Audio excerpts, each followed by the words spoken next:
Welcome everyone. Thank you all for joining this session with DSR, Decoding Scientific Research. I am Vasant. I'll be moderating this session today. We are grateful to have with us today Dr. Vidya Krishamoorthy. She is an assistant professor at Stella Maris College, Chennai. She has completed her PhD from Anna University, Chennai.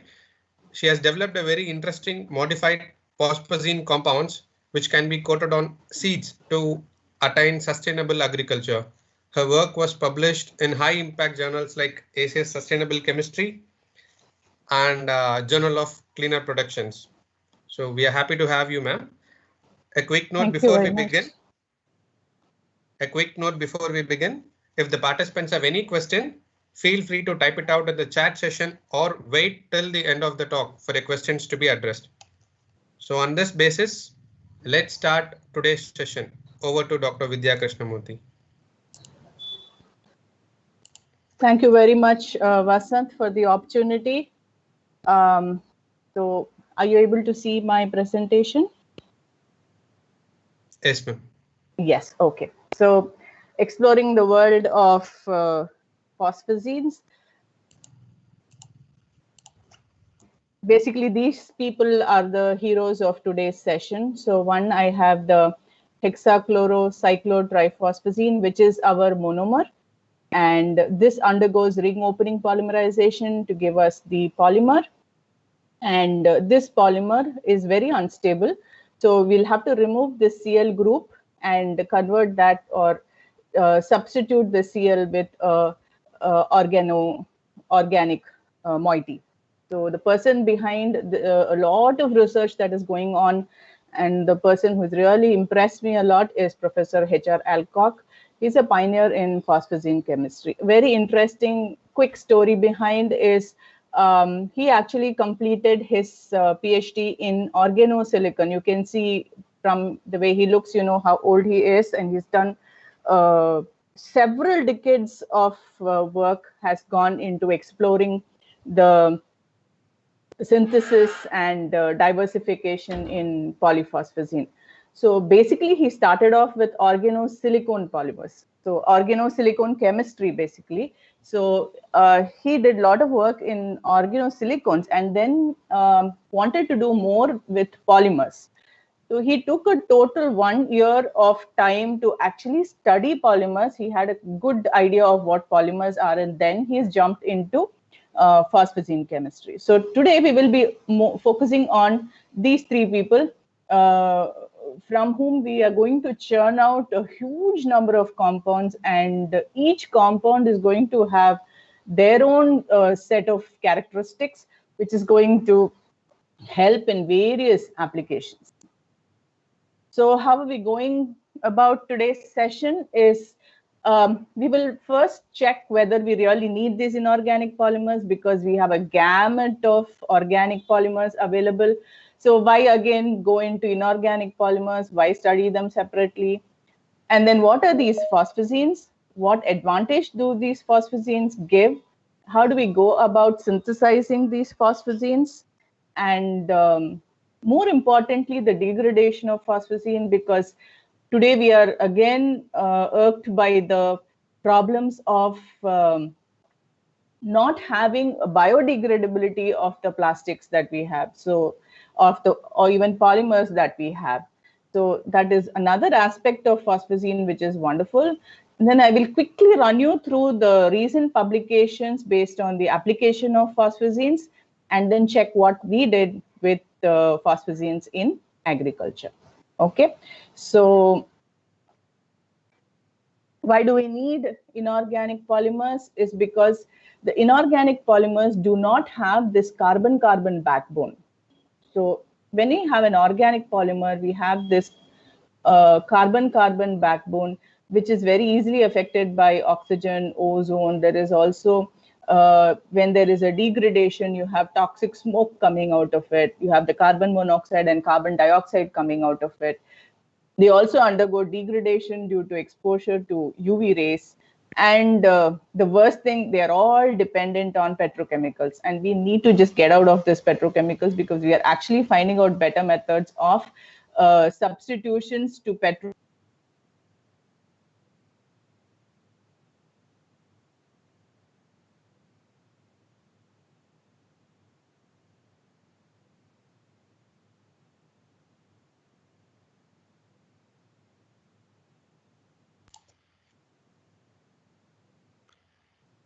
Kindly bear with being us, done. like lost Yes, your yes, connection. yes, yes, yes.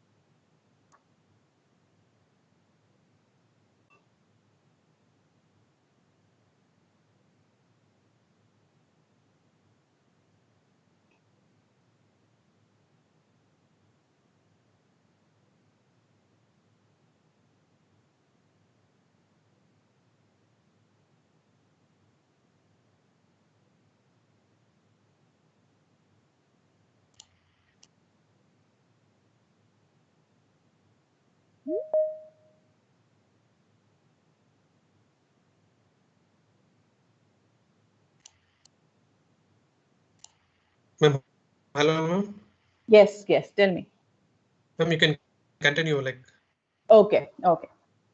So as I was saying, a lot of exhaustive studies have been done. We don't get to see a lot of design flexibility, and you're not able to change the property by tuning the moieties that you're connecting to the organic polymer. So that's another problem. And of course, the synthetic organic polymers are not able to satisfy the demand of most of applications. So therefore, we have to move to inorganic polymers. It's a new field of study. Not a new field of study. If you remember, all of us have done polyphosphazenes in our MSc inorganic course. So the point is, we have just studied, we do our MSc course in such a way that we just study that for exam, or we don't go deep into what we are studying. So I'm sure all of us, we have done polyphosphazenes, polysiloxanes, polysilanes, all of these we have studied in our MSc inorganic course. But unfortunately, maybe the curriculum or maybe the phosphazenes themselves have not been able to inculcate a lot of interest in all of us. So I just want you to look into the world of polyphosphazene and check if you can put in these polyphosphazenes into the area of your research. So, in the words of Harry R. Alcock, is a new class of macromolecules promises to solve many of the problems associated with synthetic high polymers. So, if you look at the set of polymers that you can churn out, is I can have a hydrophobic film, I can have a hydrophilic film, it can be water soluble, it can be water insoluble. So there's going to be a huge variety of polymers that we can get from these polyphosphazenes. So just getting down to the actual facts, if you look at the first thing is going to be your hexachlorocyclophosphazine, and this undergoes ring opening polymerization.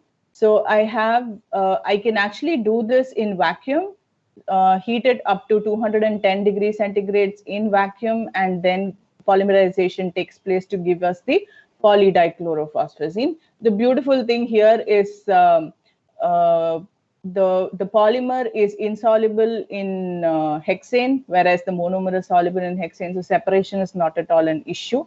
But when I take, if you look at the structure, I have the P double bond N Cl, the same structure I have here. So therefore, when I want to study the polymer and the monomer, GPC only comes to my rescue.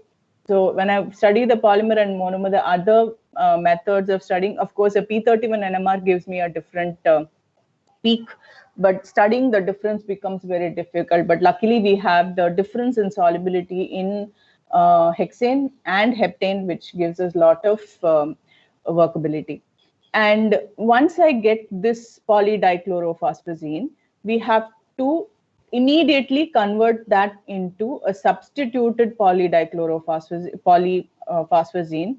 That is because this PCl bond is extremely reactive. So therefore, this polydichlorophosphazine highly unstable.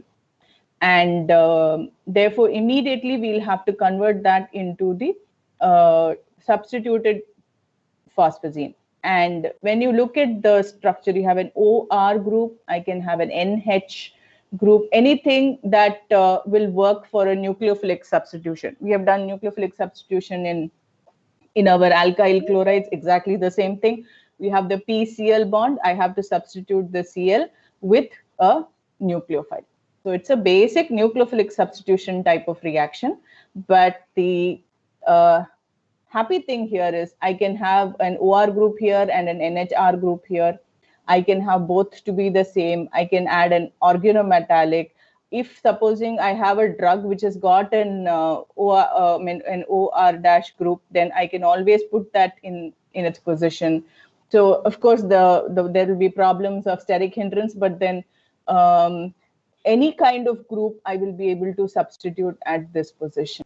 Gives me the flexibility to work with a lot of polymers, to the extent that there are about 700 polymers that we know. This is recorded much earlier, so today I do not know how many more. Definitely it should have crossed about 1,000. So basically we are now looking at a alternate double bond, single bond, phosphorus, nitrogen, phosphorus kind of a system. Again, remember this system, it looks like the benzene ring, but absolutely no aromaticity, however, over here. And so you cannot see this system under the UV.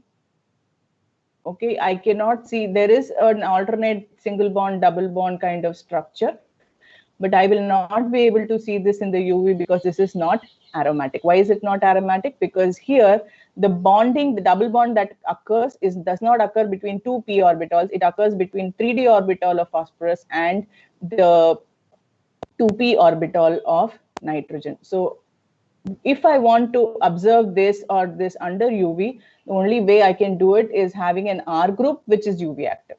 So then if I, let's say, want to study degradation, I can go about having an R group which is UV active and degradation properties.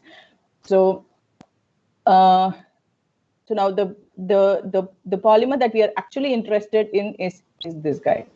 So these are the people who go about to make this, and very difficult. There is isolation of polymer, but then this is highly unstable, so therefore it is unsuitable for any kind of application. I can't use this for any application.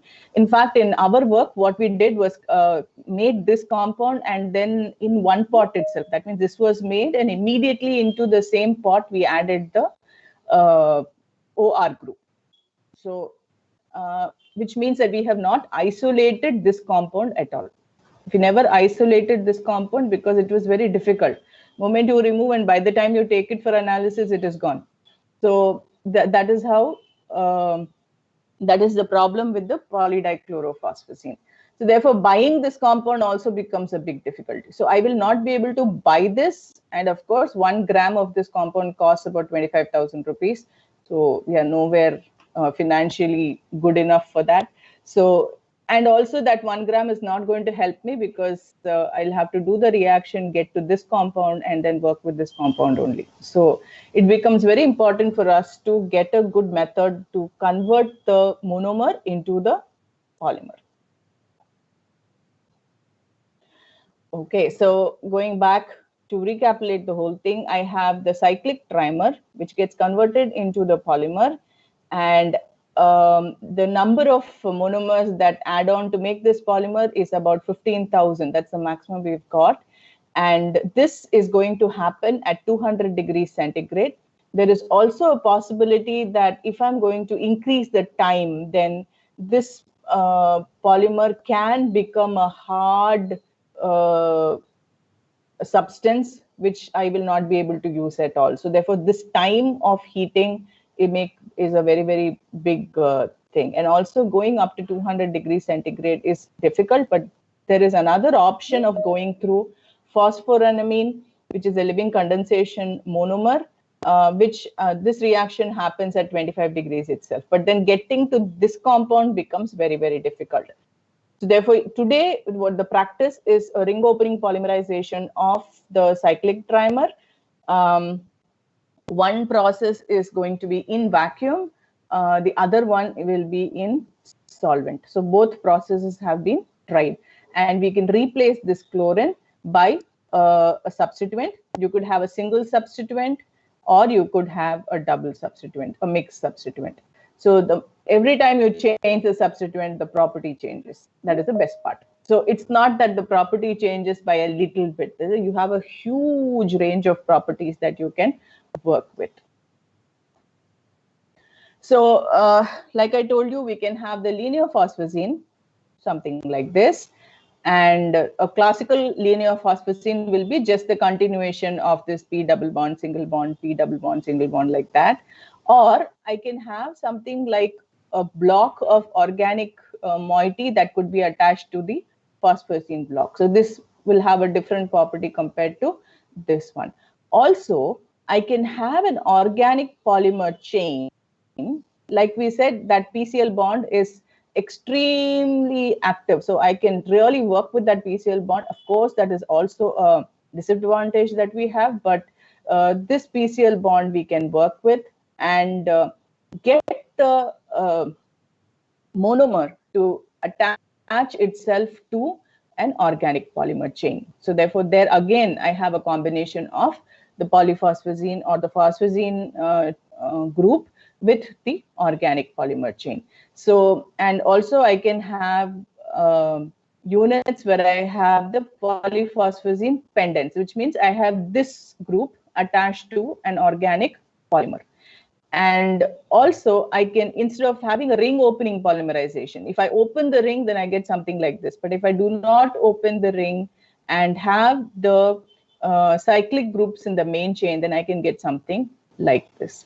And also we can go for cross-linked phosphazene. That means you have different R groups attached, and also move to make star polymers, and you could also make dendrimers. So which means that there are a lot of papers where you have this kind of this system, and I have the R group is going to keep on continuing like this. This R group will keep continuing like this, and like this. So you have the continuous gamut of dendrimers that you can form. So you have an assortment of phosphazenes available for you to work with.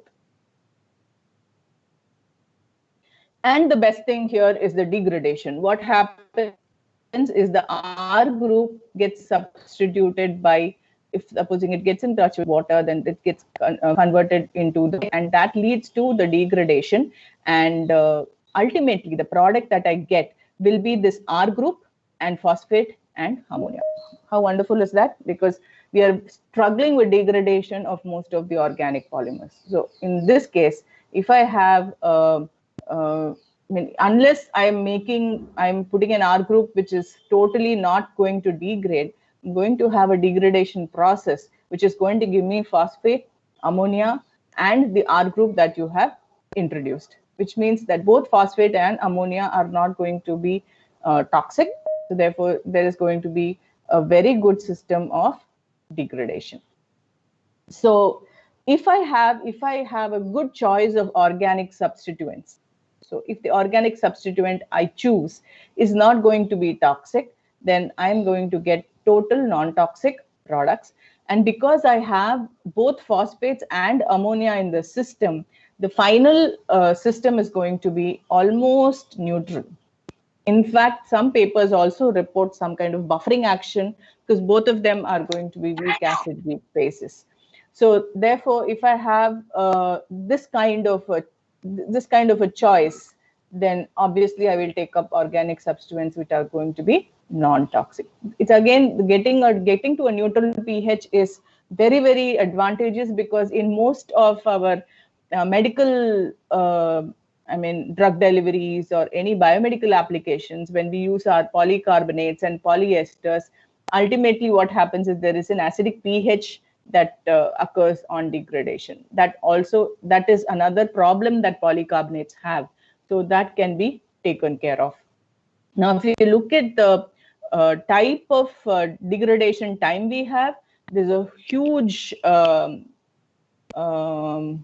diversification here. So if you have a fluoro substituent, then it takes many years to degrade. But if I have a glyceryl substituent, in less than a week, it is going to degrade. So fluoro substituents, generally we use them in fire retardants. So there we want the fluoro substituent to stay on the material. Supposing I'm making a material which needs to be protected from fire, then definitely I don't want the system to degrade. So the polymer to degrade. So in such cases, whenever there's a fluoro substituent, we find that it has taken many years to degrade, whereas when I have a glyceryl substituents, it takes less than a week. So supposing I'm going to use that in, let's say, a drug delivery application where the drug has to stay on for a week's time, then slow release of the drug will happen over a week. Ultimately, my polymer which took the drug into the body will get converted into glycerol, phosphate, ammonia, and then just get out of the system. So that's how easy it becomes when it comes to the phosphazene. So all this we have discussed. So we have to understand the degradation time based on the organic substituent, and also the degradation happens when there is water substituting the PR bond in the polymer. Okay, all this we have discussed earlier, but then I'll just read out to you, just get an impression of all these phosphazenes. You have an exceptional biodegradable system. Of course, I will have to choose organic substituents so that the biodegradability becomes good, and I don't have any toxic products from the biodegradation. I have a good design flexibility. I can tune the properties if I'm going to change any of the organic moieties onto the phosphazene. It has low temperature flexibility, high thermal stability, high char yield, flame and fire resistance. All these properties I can get when I'm having substituents which are different. So a thing which is, let's say, has got property tunability may not have high char yield. So that's what I'm trying to say. So if I'm depending upon the organic moiety that I'm going to substitute, I can get a whole range of property. I can get a polymer which is hydrophilic. I can also get a polymer which is hydrophobic. So ultimately, it depends on where you want to apply the polyphosphazene. So depending upon the place where you want to apply the polyphosphazene, you can choose whether you want a hydrophilic or a hydrophobic polymer. Okay, so basically we have the thing is, we have elastomers. For example, here in this case, we have elastomers. So I have elastomers from organic polymers also. But do these elastomers have other properties? Like, for example, they are flexible. They are, let us say, they are able to absorb the impact. Or supposing I'm using it for a cardiac problem, then does it stop itself from absorbing the liquids nearby? Does it stop itself from absorbing the blood? Or does it not allow any kind of protein to deposit on it? All these properties also we have to look at. So just being an elastomer is not sufficient. Other properties also are going to be important. So those properties we can achieve from the polyphosphazenes. So here are the huge range of properties that we can look at. Again, because of the presence of phosphates in the polymer, we can also go about for bone regeneration, tissue regeneration, all those things also we can do, not only biomedical, but most of the phosphazene papers you see will be on biomedical application only. So I will just quickly run you through the research papers that have come up in 2019-20 in spite of the lockdown. So a lot of biomedical applications we have seen everywhere, in orthopedic, in cardiovascular, in dental. You can make the cardiac pack, etc. Neural drug delivery systems, and because of the neutral pH that you attain after it degrades, that it is really very useful. Those are the things with respect to biodegradability. There is a polymer scaffold that can be put. The polyphosphazene will attach itself here, and then there is going to be a healing that will occur. So bone regeneration is one. You could also have drug delivery system most of the papers that you see on the medical side of polyphosphazine is the drug delivery system. And also it is very easy to make the fibers. So nanofibers are having a good role in drug delivery system today. So we can make the fibers out of the polyphosphazine. Now I have two things that I can do.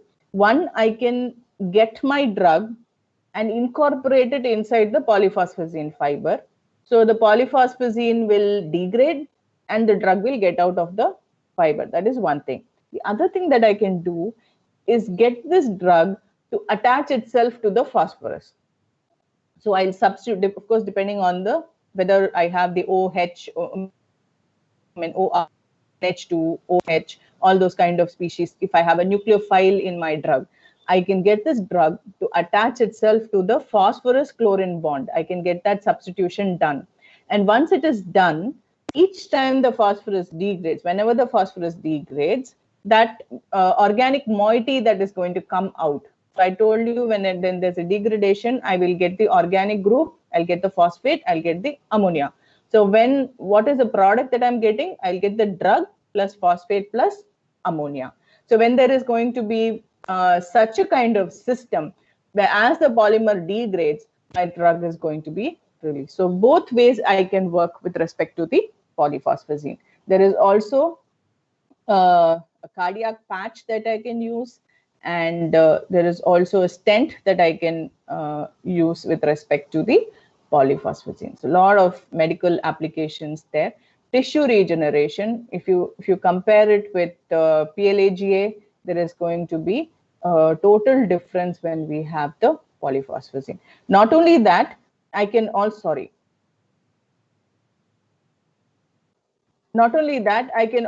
have this polyphosphazine to blend with a organic polymer. Supposing I'm not, if the properties that I have with polyphosphazine are not sufficient, I can make a blend and then use that also. Lot of work into biomedical devices also, like we saw the stent. We have a dipeptide polyphosphazine system, which means I'm going to have the amino acids being attached to the polyphosphazine. So that also we can do. So anywhere you see this NH2 or OH, you can think of attaching itself to the polyphosphazine. And also it is going to, mimics the extracellular matrix. So therefore, it is very easy to use them in biomedical devices. So those are the good things about, you can just read that. I'll give you a minute.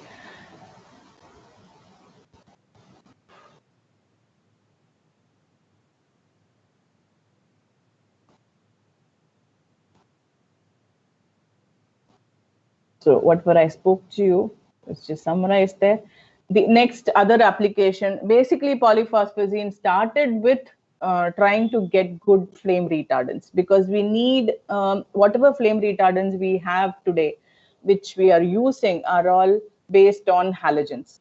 So it's very important to have an environment-friendly, halogen-free flame retardants. So that is why phosphorus, we started with phosphorus first. So most of your initial papers on polyphosphazines will be based on flame retardant approach. So there is a paper by one person called Allen. So if you can see that paper completely describes the flame retardant property of polyphosphazine. So it can either be used directly as a flame retardant, which means I can have, let's say, supposing I have a firefighter, then I can have a coating of the polyphosphazine, the specific polyphosphazine on the shirt or on the coat of the firefighter. Then that will protect the firefighter from the fire. That is one thing. Or you could add these flame retardants as additives to other things. So then it will protect from the person from the fire. So you could have a flame retardant or a protector from the fire. Either way, it will work. So a few of the compounds of phosphazine which are working as flame retardants. This one, many more are there. Of course, here I have the fluorine attached, so it's not a halogen-free system, but work is going on towards a halogen-free system with respect to the fire retardants. Also used in supercapacitors. So we can also have doping work, etc., and getting to heating the substance to get to a good supercapacitor electrode. So all that work is also being done. Similarly, going in for green energy, so fuel cells, another talk of today on another, in today's world, today's chemistry world, a lot of work being done in fuel cells. So you can also have polyphosphazene polymers, which can act as the electrode. So instead of having a liquid electrode, you can, liquid solution in it, you can always have the polyphosphazene polymers. Of course, a lot of work is being done with PVDF, etc. But polyphosphazene, again, because of the degradability, will definitely take the cake. Also, a lot of models have been done with cyclic groups onto the polyphosphazenes. I'm just running you through because you just need to have an idea of what are the other works that are being done. Oxygen reduction reactions, you get the hollow cavity thing with the cobalt being incorporated in it.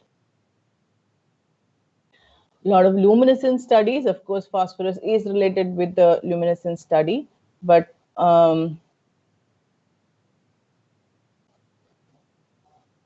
here we have the polymer where luminescence studies can also be done. So those are the polymers that have been used.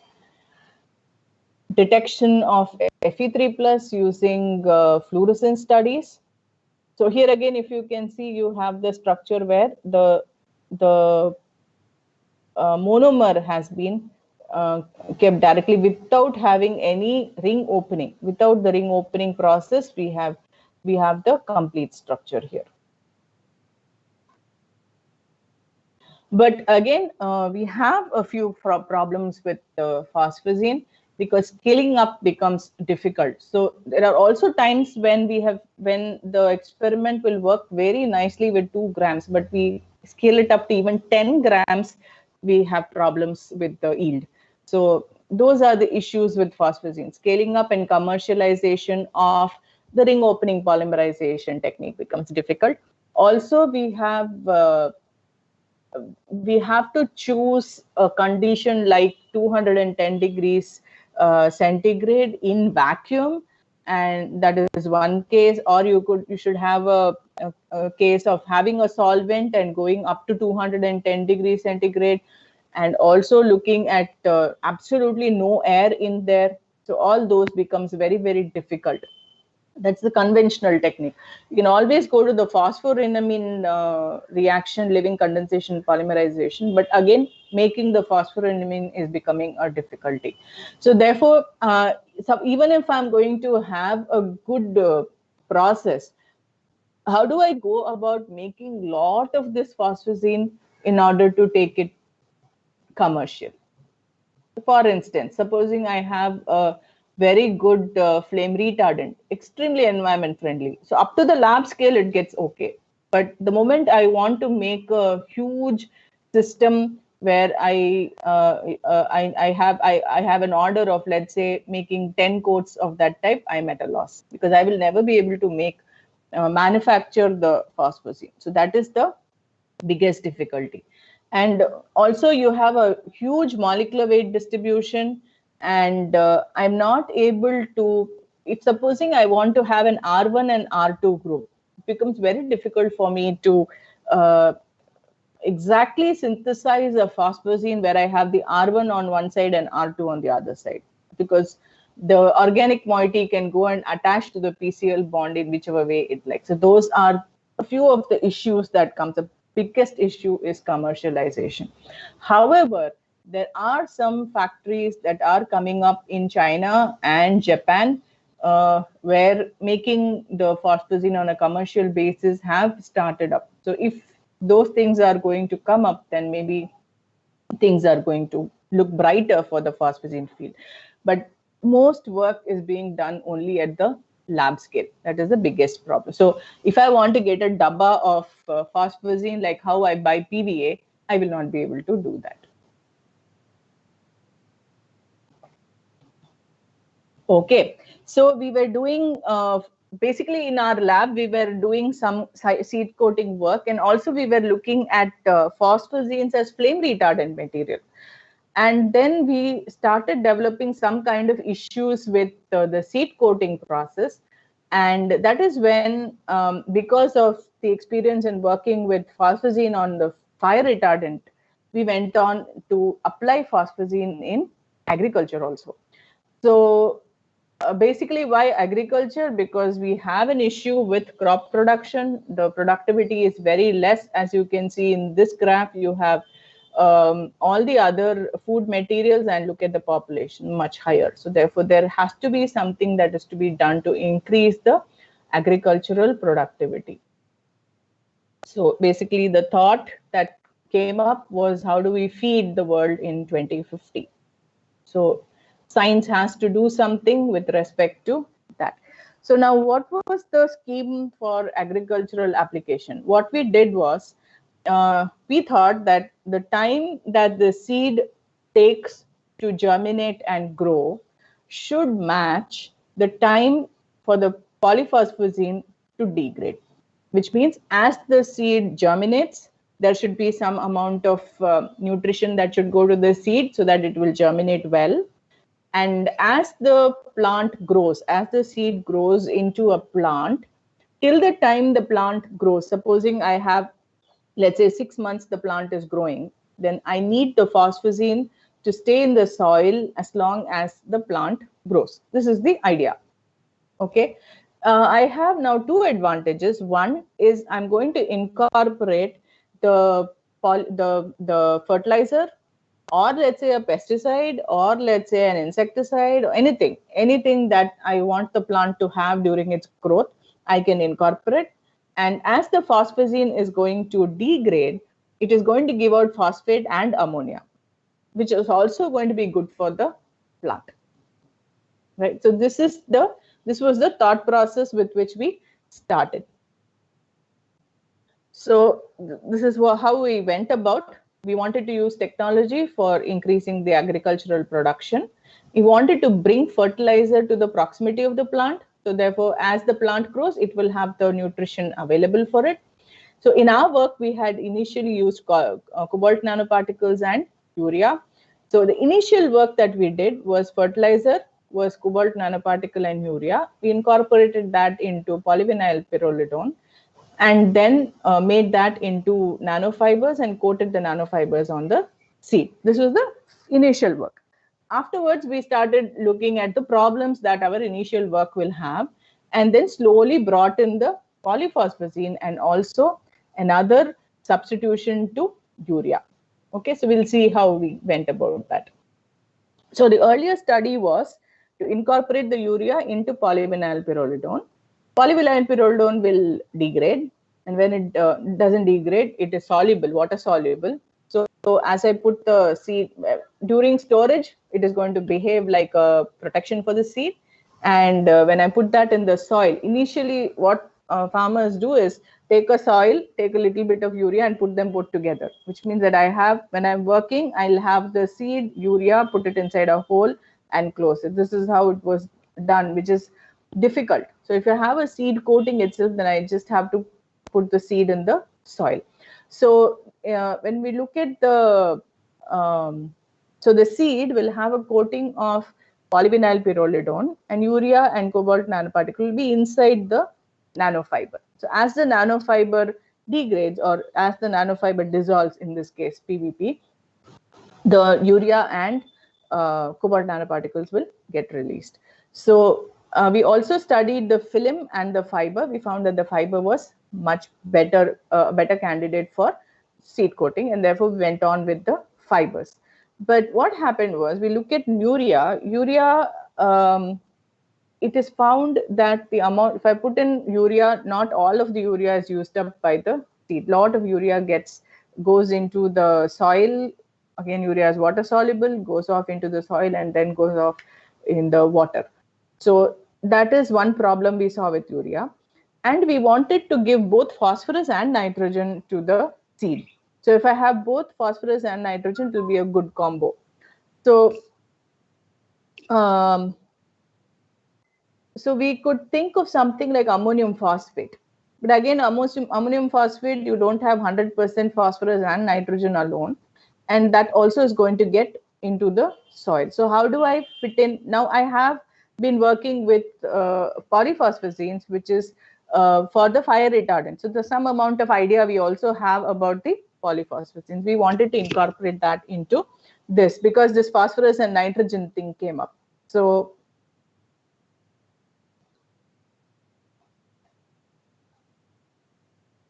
a quick look into the nanofibers, because we made the nanofibers out of the PVP and polyphosphazene.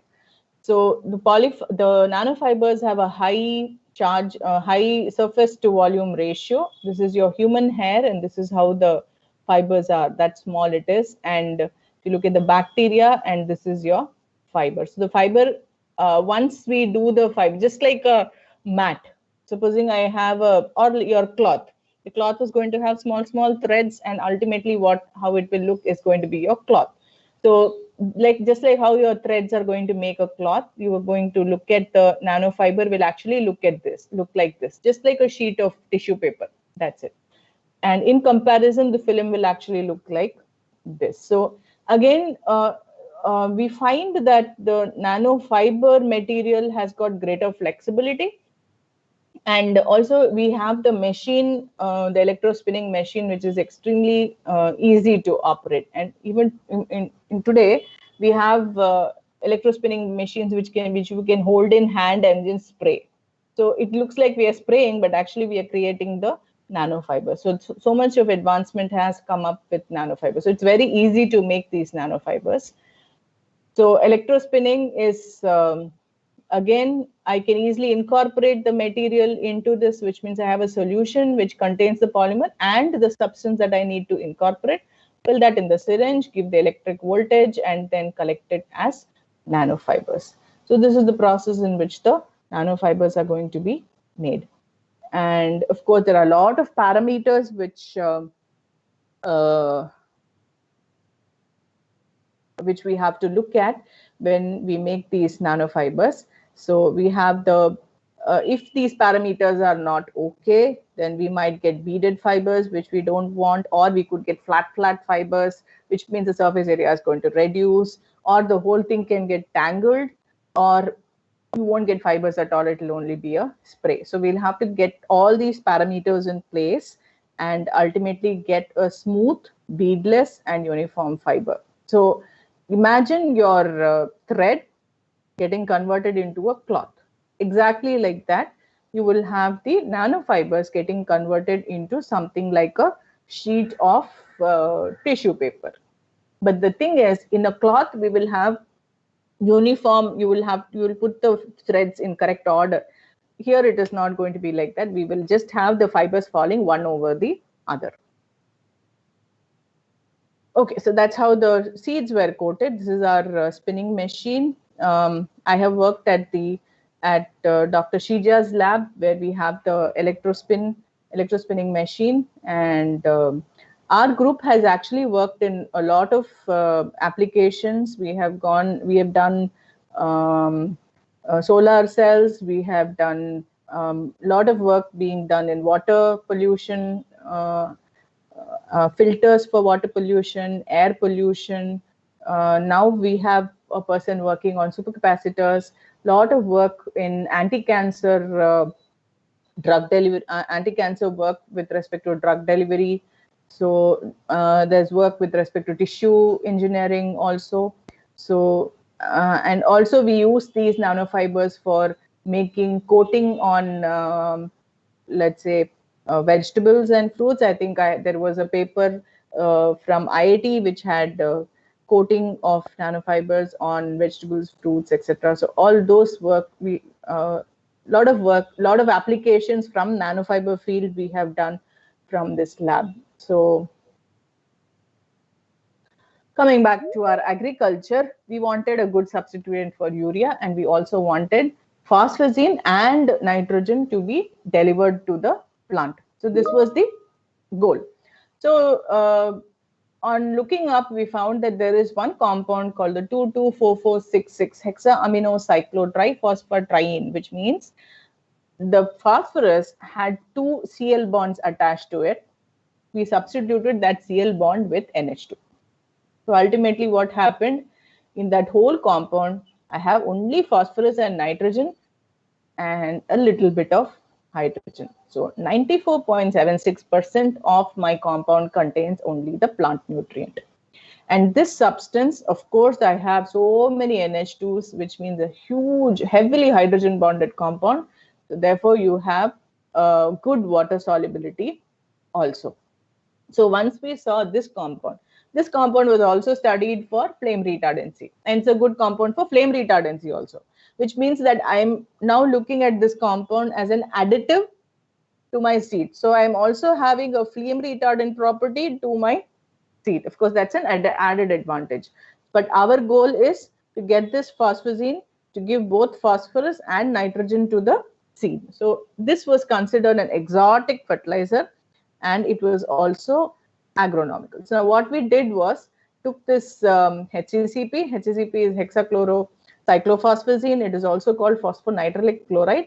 We took this, added nitrogen at very low temperatures. In fact, we could also use liquid nitrogen and formed the HACTP.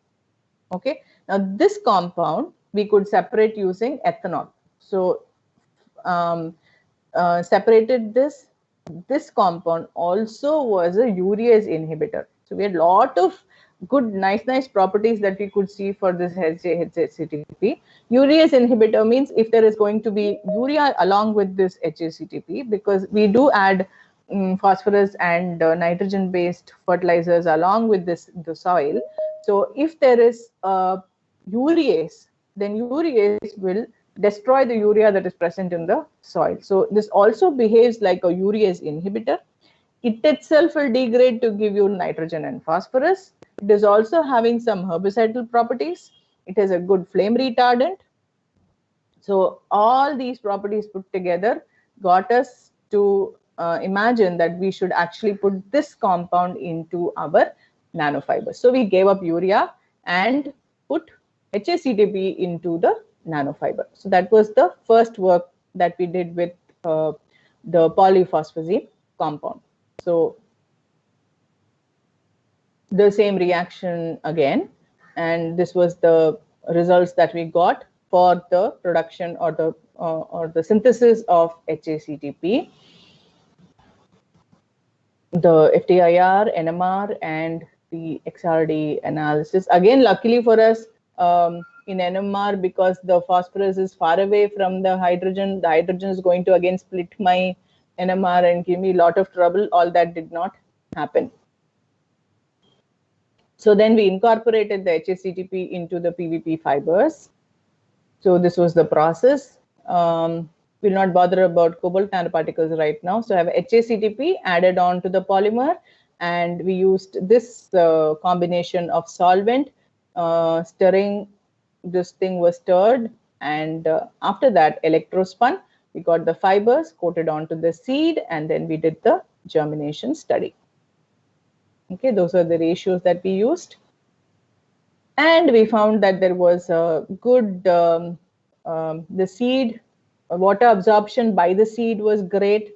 And when we did the conductivity studies, there was a very good slow release. Incidentally, we do the conductivity study to understand the release of fertilizer from the system that we have made. So we found that there was a very slow release of the HACTP from the scaffolds that we made.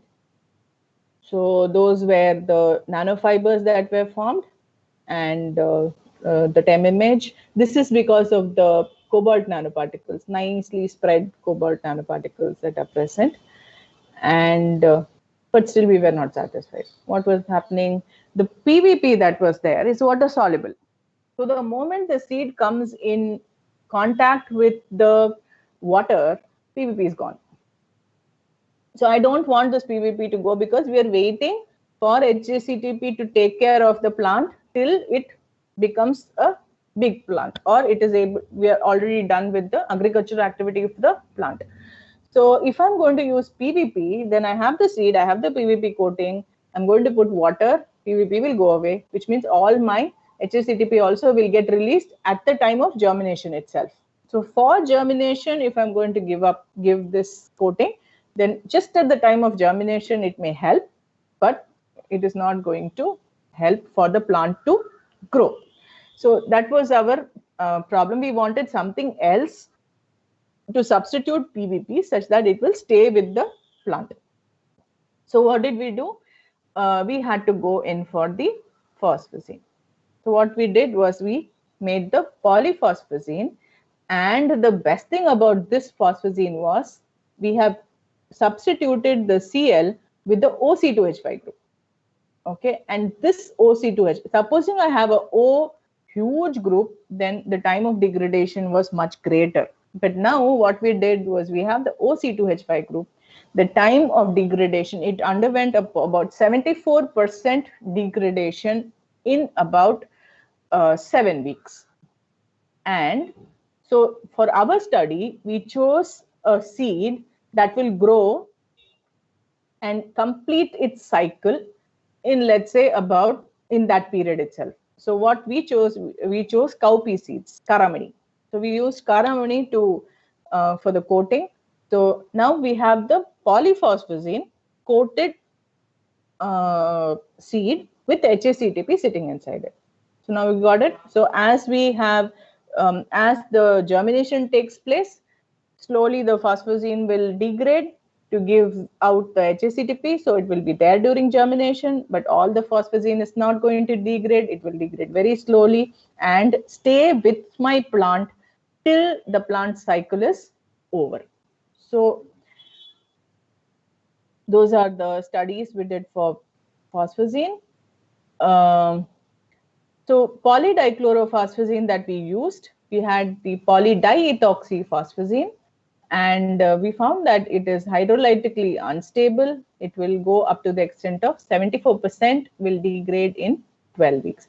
And the choice of seed, therefore, is something that will complete its cycle in less than 90 days. 12 weeks means 84 days. So within 3 months, if the cycle is over.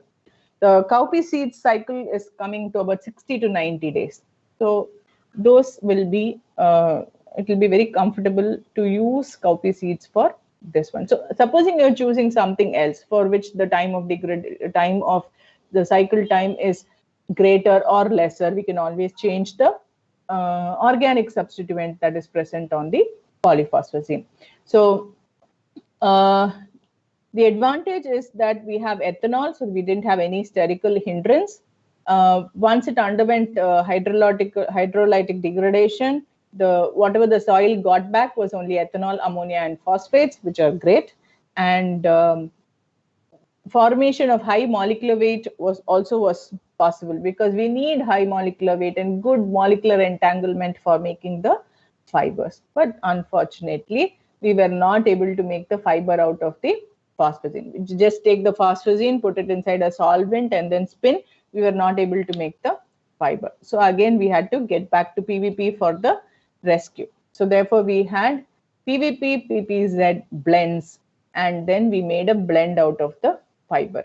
But it was a lucky thing for us because PPZ is not going to degrade immediately. So I had PVP and PPZ on the seed. As soon as I add water, PVP will degrade. So PVP will give you the fertilizer at the time of germination.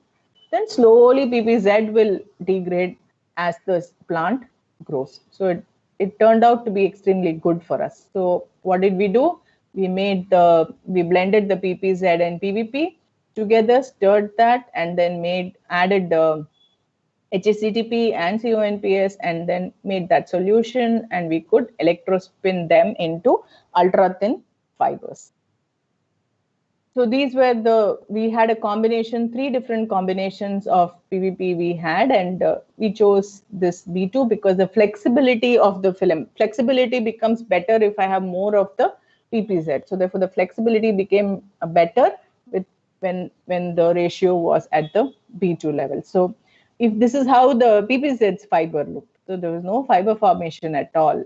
So basically what had happened is the fiber was formed and then they all became crumpled together. So therefore, I never got the fibers for the PPZ. So therefore, we had to use a PVP PPZ combination.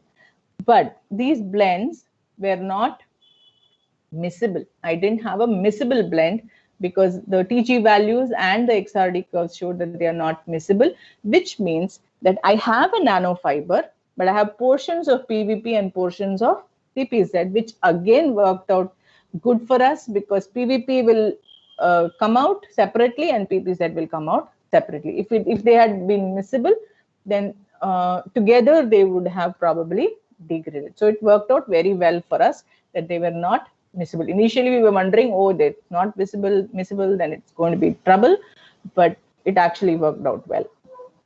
And also, we had a good increase in the water contact angle, which means the hydrophobic nature also had increased considerably. Then we added the HACTP to the blend. There also we got good hydrophobicity. Of course, part of the hydrophobicity is also because of the cobalt that we had added. Those are the seed and their coatings and the percentage increase in weight. Then we studied germination by understanding the germination percentage. This is the regular thing that is done in botany. And then we had a whole set of seeds, and then we used SPSS software to do the one-way ANOVA and gave in the results. It was the steep water study also was good, and then the germination studies. We did it in the lab only, so we only did a in-between paper method. So no, the seeds were not exposed to the soil, because again, when I have the soil in place, the difference in soil will give me different germination studies, which means that this whole thing has to be given to a botanist counterpart. So therefore, any kind of plant study somebody is doing, then that person can take it up. So this was done only in the lab in a in-between paper method. Thank you very much for that patient listening. Thanks to you first. And after that, I would express my sincere gratitude and thanks to team at Decoding Scientific Research. Thanks to Vasant and Vasant for being extremely patient with me, and to Sonia also for helping me out with this. Thanks to Stella Maris College for being there for me always. Thanks to my research supervisor, Dr. Shija, and the electrospinners at Department of Chemistry. And all the work that I have done now is because of financial support from WOSA DST. And those are the labs that have helped me, or they have done the characterization studies for me. So phosphazenes are definitely the next generation biomaterials, and it is very important that we must not leave it behind. Just the inorganic curriculum that we have at the MSc level, so we must take it forward. So, and give agriculture its due. Every time you have your meal, please thank the farmer. Thank you very much.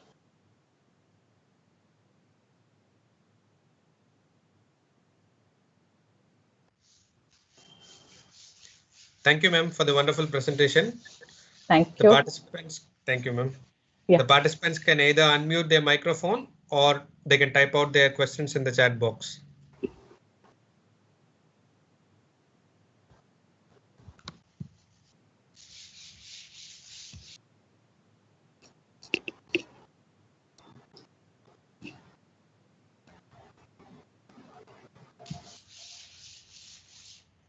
Ma'am, to begin with, I have one question. Yeah. You mentioned about char yield. Like I was Hmm. curious to know what is that? Char yield is when you do the TG. Yes, ma'am. The ultimate amount that is present finally, you don't get to the zero. You have some amount that is remaining after the TG work is done in the Yes, ma'am. graph. So that generally people calculate as char yield. So if that is very high, that means your polymer has not got completely destroyed in spite of applying so much of heat. Okay. So how that is important for the degradation? How this degradation, char Not yield degradation. degradation? Char yield is for the flame retardant. Supposing I am working on flame retardant, then if I have a good char yield, from char yield I can calculate the LOI. Okay, which LOI means is like it will be like good flame retardant. yes, yes. But Okay, again, that's that study is not sufficient. If your char yield is very high, you can be sure that your compound is going to be a good flame retardant. But that study is not sufficient. There are other studies that we have to do in order to, say that it is a good flame retardant. okay, ma'am. Yes, ma'am. Yeah. Thank you.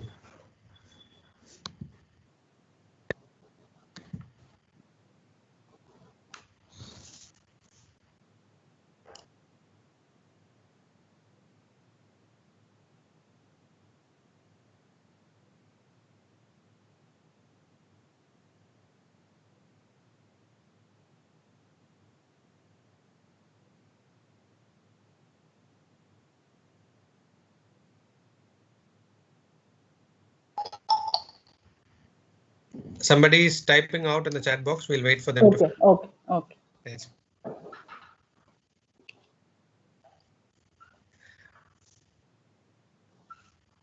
There is one question in the chat box like, how will you scale up fibers for commercial purpose?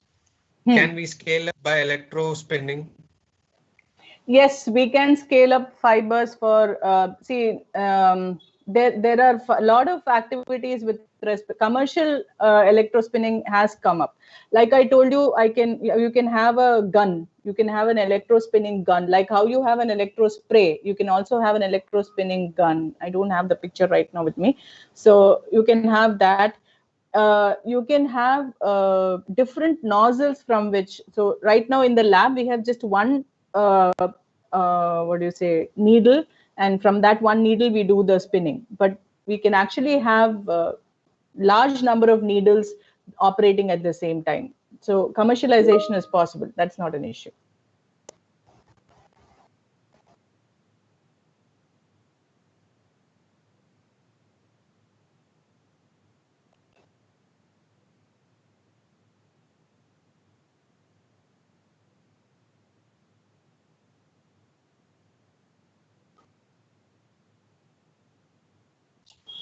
There is one more question in the chat box. Can we Yes. develop phosphazenes in a commercial manner? The same question. And will it be economically beneficial? That is the big issue with phosphazene. That's exactly what the problem we have. So if I want to go commercial with this agricultural work, making the phosphazene is the biggest problem. That's what I told you. Now there is a lot of work being done in Japan where commercialization of phosphazene could happen, but not much of a breakthrough. That's where we have to work. Like I told you, even when I scale up from 2 grams to 10 or 20 grams, I'm having a difficulty. The yield that I get for 2 grams, I don't get for 20 grams. That's the biggest disadvantage. So we are not able to go commercial, even though a lot of work has been done on phosphazenes. Going commercial is becoming very difficult. Yes, ma'am. Yeah. Ma'am, what about the toxicity of these phosphines? Because it is directly involved in the seeds. Suppose if by any chance the coating is not completely removed, or the plant or the other parts of the plant still has this coating or the molecules incorporated in it, will it affect the human health or the birds or animals which are eating the plants? No, because what we are doing is we are coating only the seed. So only the nutrient is going to travel into the plant. The phosphazene again is going to degrade. By the time the plant dies, the phosphazene also degrades. Okay. So phosphazene will not have an issue problem with respect to toxicity. Again, phosphazene on degradation is giving you only ammonia, phosphates, and the ethanol, all of which is available in everybody. Okay. So no issues with toxicity here. Issue is only commercialization. Okay. There is one more question, like can we incorporate silver nanoparticle instead of cobalt nanoparticles? Yes, if it depends on the plant. Now here we have used cobalt nanoparticles because cobalt is going to help the nitrogen fixing bacteria. That is why we used, and because you're using a leguminous plant. That is why we used cobalt nano. If you think that silver is having an effect on the growth of the plant, you can, yes, include silver nanoparticles. It depends on which seed you want to help, which seed requires the germination thing, all that. So depends on what you are doing. Okay. So my choice of cobalt nanoparticles is because the choice of seed, which in turn was because of the phosphazene that we were using. The choice of seed was a leguminous plant. Leguminous plant requires the nitrogen fixing bacteria in it. And therefore, we wanted somebody to help the nitrogen fixation. So that guy was cobalt nanoparticle. Okay.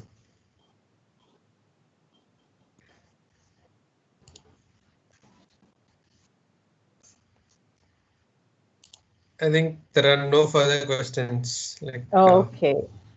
Yes. In Thank case you of very no much. further questions, I thank you so much for the nice presentation. It was a good thought, like how phosphazenes can be used in agriculture and how these chemistry of phosphazenes improves the agriculture quality and production. Thank you so much. It was a very good talk.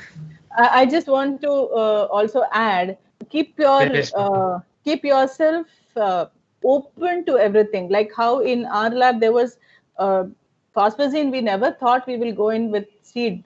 We were only looking at it in terms of flame retardant. We were not at all these were two different works. But if you just keep yourself open to a lot of discussions, then incorporation of such things will be more easier. So Yes. keep all your thoughts open to all ideas. That will really help. Yes.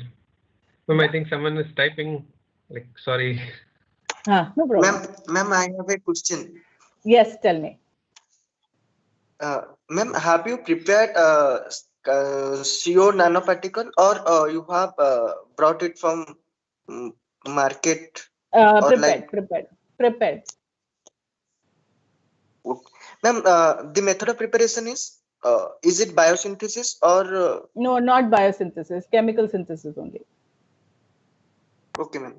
Yeah, it will be there in my paper, New Journal of Chemistry. Type Vidya Krishamoorthy, New Journal of Chemistry. You will see the what do you say, synthesis procedure there.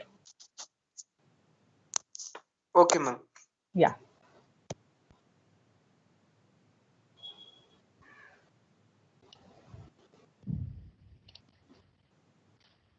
Yes, ma'am. In the absence of further questions, I thank you, ma'am, for your valuable time and giving us this lecture. And I thank all participants for kindly attending this lecture. So that's all for today. Let's see you in next meeting. Thank you, ma'am. Thank you all. Yeah, thank you, Vasant. You're doing a wonderful job during this pandemic. Thank you, ma'am.